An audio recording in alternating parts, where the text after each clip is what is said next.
والصلاة والسلام على صاحب اللواء والشفاعة والمقام المحمود أما بعد فقد قال الله سبحانه وتعالى في محكم كتابه بسم الله الرحمن الرحيم اهدنا الصراط المستقيم. اولا السلام علیکم ورحمة الله وبرکاته. د لوګر ولایت د افغانستان اسلامی امارت د طرفنا والی صاحب او معاون صاحب او ټول نظامی مسؤلینو ته د دې لوی عظیم فتح مبارکي وایم او مجلس کې چې څومره د لوګر ولایت دلګي مشرانو ولسوالانو نظامیان ناستی ټولو ته د دې لوی فتح مبارکي وایم. الله پاک دې دا فتح ورته مبارکه وګرځوي او څومره شهیدان چې سوي دي الله پاک دې د هغو ټولو شهادت قبول وګرځوي. د الله د دین دپاره چې قربانۍ ورکړي د دوی مورګانو ته اولادونو ټولو ته د الله پاک صبر و اجر نصیب وګرځوي. الله پاک دې دغه مجاهدینو چې چونکې د مجلس کې ټول مشران ناست دي الله پاک دې موږ ته د دې توفیق راکړي چې هغه یتیمان مو له یاده ونوځي او هر څوک دغه ذمهواري په غاړه واخلي چې د یو یتیم پالنه سر له ننه په ځان لازمه کړي. انشاءالله داسې کور به لوګر کې نه وي نه افغانستان کې چې هلته شهید نه وي. نو مشرانو ډېر فکر مو وي چې اوس د امتحان زمانه راغله هر څوک به د ځان باندې دا لازم کوئ چې د دې یتیم پالنه په علمي میدان کې هم کوم، تربیوي میدان کې به هم کوم او مالی میدان کې به هم کوم چې هغه مو له یاده ونه وځي. ځکه د هغوی پلرونه بیا ډېر خوابدي کېږي، د هغوی مورګانې او د هغوی خپلوان بیا زړه کې ډېر ورته ګیله درېږي. موږ ته اوس د امتحان زمانه راغلې چې له یاده مو ونه وځي. ډېرې خبرې نه کوم ځکه موږ ته چې پاچاهي راغلم پاچاهي قانون هم دا د ډېرې اوږدې خبرې به نه کوئ. دا هم د پاچاهي قانون ده خیر الکلام ما قل ودل. مشران خو انشاءالله هسې پوه دي په دې باندې چې د پاچاهي په نظام کې خبرې هم ډېرې مختصر وي او دوه لنډې خبرې کوم. خیر د مشرانو ډیره قرباني مو کړې ده، صرف د تنبیه په شکل یې وایم. عمر رضی الله عنه حمص ته لاړه. په حمص دا د حمص خلک دې ته کوفه صغرا ویلې. د کوفې خلکو شکایتونه ډیر کول د خپلو والیانو نه. د عمر رضی الله عنه په ولایت کې د حمص والی چې و هغه سعید ابن عامر نومېده رضی الله عنه. نو عمر رضی الله عنه چې ورغی دا د حمص خلکو ته یې ویلي وي کوم شکایت خو به نه لرئ؟ وی لرو یې.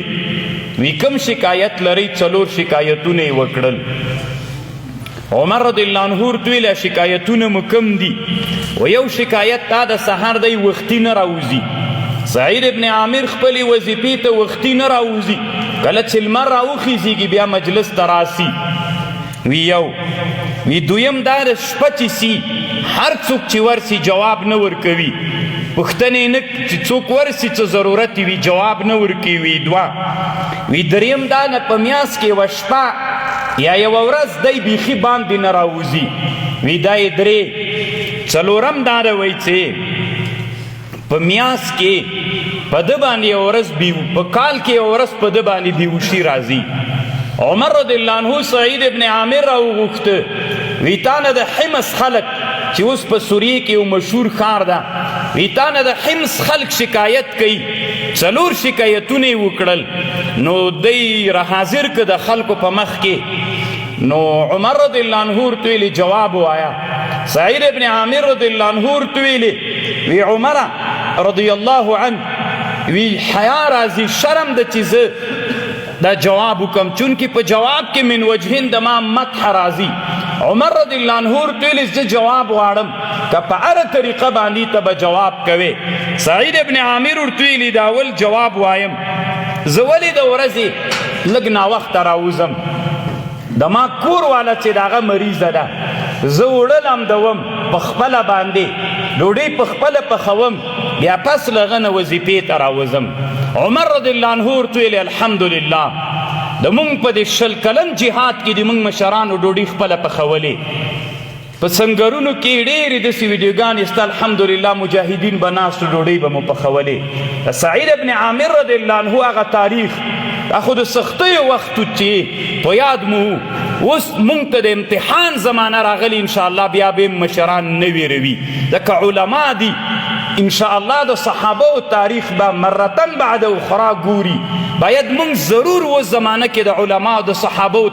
هغه د صحابه د خلافتونو تاریخونه وګورو لکه کرانویر سی بیرته به راپویاد سی کرانویر سی بیرته به راپویاد سی هغه خپل جذبې او ایمانونه به بیرته پې باندې تازه کوو وی دویم جواب د شپې نه راوځي وی ځکه ما ورځ د انسانانو دپاره کړې او شپه د الله د عبادت دپاره نو زه ځکه نه راوځم شپه د الله عبادت کوم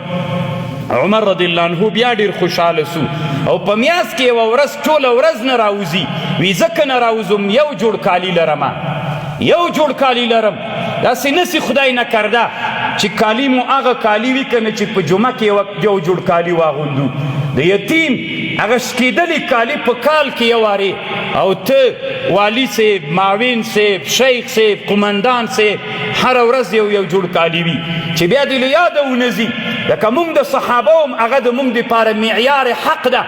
وی په میاس کې زه یو جوړ کالي لرم په میاس کې یو وارې لنګ بدل کم هغه ومینځمه بیا هغه چې وچ سي بیا خپل کمیس وباسم هغه وچ سي نو هغې به یې ټوله ورځ ولګېږي چونکې دا سوریه او حمص هم یخ د زر وچېږي نه یخ وطن کې نو عمر رضی الله عنه ډېر خوشحاله سو څلورم دا ده وی په کال کې یو وارې ما باندې بیهوشي راځي وی هغه ورځ چې خبیب رضی الله عنه دار ته خیزوه زه هلته مسلمان نه وم کافر ومه نو هغه ورځ چې راپویاد شي چې الله به ما سره کومه محاسبه کوي ځکه زه هم په هغه کسانو کې وم نو هغه چې راپویاد شي هغه ورځ درد را باندې راسي نو د ډېر درد د وجې نه چې الله به ما سره کومه محاسبه کوي بیهوشي را باندې راسي نو انشاءالله زموږ دا څومره علما چې دي دا مشران دا ټول انشاءالله علما دي د دوی لپاره معیار د حق صحابه دي باید موږ مشران هر وخت کې د صحابه و تاریخ هغه مطالعه کو چې د صحابه و نقش قدم باندې تک هغه مو له یاده ونه وځي دا یو دویم دا ده علامه ابن جوزی رحمه الله یو کتاب جوړ کړی الشفاء فی تاریخ الملوک والخلفاء دی کتاب کې لیکي ولې یوه بادشاهي ختمیږي دوه شیه بادشاهي ختموي یو نه شکر د الله ادا کول یو نه عدل کول دا دوه شیانه دي چې بادشاهي ختموي مجاهدینو ورونو اوس مونږ ته بادشاهي الله په لاس راکړه که بقا یې غواړئ الله ته ډېر شکر ګزارۍ وکئ موټر تیز مه بیایي ملت سخت پې خوابدي کیږي دا اوس فیسبوکونو کې عکسونه وي هغلته موټر چپه سوی دښمن تیار ناسته دومره عکسونه یې را جمع کړي هلته ټانک چپه ده هلته موټر تر حد نه ډېر په کشرانو باندې امر وکئ موټر تیز بونه ځئ سرعة المشي تذهب بهاء المؤمن رواه الطبراني كما قال رسول الله صلى الله عليه وسلم تیز تک د مسلمان حیبت ختموي د مشر سړي سره تیز تک هغه مانځه ته به تیز تک باندې تګ نه کوي خیر د مشرانو دا خبر ضرور خپلو افرادو ته ورسوئ افغانستان ته یې ورسوئ تیز تک د موږ حیثیت خرابوي ملت خوابدی کیږي ګرد ورته کیږي یو څوک په موټر باندې وهل کیږي ټکر کیږي د بیت المال موټر چپه کول کیږي دا یو ډېر مهم ده چې تاسې د عوامو نه پوښتنه وکئ چې ممکن چې ګیلم درته وکړي دا به درته وکړي خصوصا چې برکي و څاغ کې ګرځي ټول ګرد وي هغې کورونو ته ګرد ورځي یا داسې اطرافو ساحه کې کم کار ده چې د مجاهد تر نه ناراضه یې یا لږ تر نه خوابه ده موټر وی ډېر تیز بیایي خیر د مشرانو ډېر زیات کوشش وکړي چې ملت ته مونږ نه خفه نه سي دی ملت مونږ سره دومره قربانۍ کړې ده چې بیا ډېره معمولي هغه باندې مونږ نه خوابدي کېږي زړه تر ګل نازک ده یو وارې چې ګل داسې لږ مات غوندي سي هغه بیا مړاوي کېږي هغه بیا وچېږي پام مو وي چې ملت خوابدی نه سي دا د علامه ابن جوزی رحمه الله خبر ده کتاب الاغانی علامه اصفهانی کې لیکي یو ډېر غټ کتاب ده اصل کې د ادبیاتو کتاب ده داسې نسي چې موږ نه ناشکري وسي داسې نسي چې موږ نه عدل ونسي ولې عباسي خلافت ولې اموي خلافت نسکور سو هم یو لوی خلافت و د هغې په نسکورېدلو باندې کفري دنیا ته ډېر واک ورغی چې موږ مسلمانان ورځ تر بلې ذلیل کېدلو دغه حالت ته راورسېدلو چې هر کافر په سر باندې وهلو. کتاب الاغاني کې لیکي وي د دې علت دا و چې موږ مصرفونه ډېر کړل. 2 کسان ول، یو حوشب نومېده یو عکرمه، ممکن دواړه تابعیان ول. د مصعب ابن عمیر رضی الله عنه سره په جهادي لښکر کې دوی لاړل. دوی دواړه چې لاړل د نورو ملګرو څخه هیله کېږي چې هیڅ چاته هم د ویډیو اجازه نشته، موږ رسمي ملګري دي هغوی ویډیو کوي، وروسته به ټوله نشرېږي، انشاءالله ټولو ته رسېږي. ټولو ملګرو څخه هیله کېږي چې له ویډیو کولو څخه ډډه وکړي. حوشب او عکرمه مونږ په مباحاتو په فخر باندې، مونږ په نعدل و ناشکرانګۍ باندې الله پاک بیرته دا نظام رانه اخلي. ډېر فکر مو وي چې الله نه ناشکرۍ رانه وسي نه ناعدلۍ رانه وسي، نه داسې څوک په سب کې پرېږدو چې دغه دواړه کارونه کوي. ځکه دا ډېر مبارک وینو انشاءالله. ډېر جهادونه دنیا کې سوي دي، خو داسې جهاد چې خالص د علماو په وینو باندې ګټل سوی وي، یا د حافظانو یا د ډېرو مخلصو خلکو په وینو باندې ګټل سوی، هغه دغه انقلاب و. نو چې خدای نه کرده داسې نسي چې بیا الله هم د موږ نه ناراضه سي، ملت هم. د حوشب به هر وخت کې میدان د عکرمه نه ګټلی و، چونکې د دوی به د فخر په د مالو په صدقو باندې مفاخره کوله. داسې ورځ راغلله د عکرمه خبر سو چې حوشب خو په دې جهادي لښکر کې هر وخت له مانه مقابله ګټلې وي. نو راځه یو تجار راغی، د تجار ډېر وړه راوړل. دی ورغی د عکرمه، د هغه ته یې ویلې د تجار ته وي دا وړه په ما خرڅ که په قرض باندې، خو په 2 چنده قیمت باندې. وي زه در باندې خرڅ مې کړل. کله چې پې باندې خرڅ کړل نو د عکرمه راجګ سو وړې لامده کړل. خیر د مشرانو دې ټکي ته لږ ډېر متوجه سئ. وړې لامده کړل، خو دومره وړې لامده کړل، یوه کنده وه دشته، دوی جهاد ته تللي وو، دا وړې لامده کړل ټولې په دې کنده کې واچول. نو هلته د حوشب نر اس څرېده. عکرمه یوه ښځه اسپه پیدا کړله. دی د حوشب، چونکې حوشب به هر وخت کې دغه د مفاخرې بالمال میدان د عکرمه نه ګټلی و. نو هغه اسپه یې هلته هغه نر اس ته وروستله. نو هغه اس د اسپې پسې را روان سو د کنده کې چې وړه لامده کړي په دې باندې د پاسه واښه واچول چې چاته معلوم نسي. نو همداسې د اسپه راوستله اس پسې را روان و. نو د اسپه یې هغه ته ورګډه کړه دې وړو ته. نو اسپ هم پسې راغی. اس او اسپه دواړه په دې وړو کې ډوب سول چې دا وړې خیشته کړي ول. نو یو دم د عکرمه ملګرو چیغې کړې په جهادي لښکر کې، هلی د عکرمه په اوړو کې د حوشب اسب غرق سوی ده. چونکې صحابو دغه مجاهدینو ته دغه اعلان نادر و چې په اوړو کې اسب غرقېدل څومره عجیبه ده.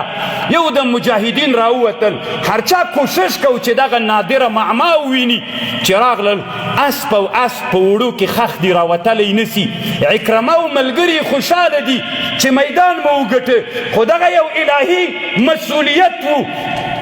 داسې یو مفاخره وله مباحاتو چې په اسلام کې حرام او ناروا و. ټول خلک راووتل، لرګي یې راوړل، رسیګان یې راوړلې، کشوګیر یې کو چې اسب او اسب په لرګیو او په رسیو باندې له دغه وړو نه راوباسي. عکرمه بریتو ګرځېده، داسې عنواني ګرځېده چې میدان مې د حوشب نه وګټه. پام کوئ مجاهدینو، تاسې نم دغه مفاخره په موټرو باندې ونسي. خیر د په وړکي موټر کې ګرځئ. که تاسو وی ته ولې زرې کې راغلی، والله العظیم چې زه کومو ملګرو راوستلی یم د مشکلاتو په خاطر باندې. خیر د یو همدام شخصي د یو ملګري موټر ده، یعنی قسم په الله د مباحات نه ده، د مشکلاتو په خاطر ځکه مونږ هلته د ګرځېدلو ډېر. نو مسلمانانو ورونو چې مباحات رانه ونسي، داسې رانه ونسي لکه د عکرمه او د حوشب غوندې چې مسابقې په موټرو باندې وسي، مسابقې په مال باندې وسي. ځکه الله مونږ نه بیا چې ناعدلۍ راغلله، الله پاک مونږ نه بیرته بیا نظام اخلي. بیا چې بیرته بیا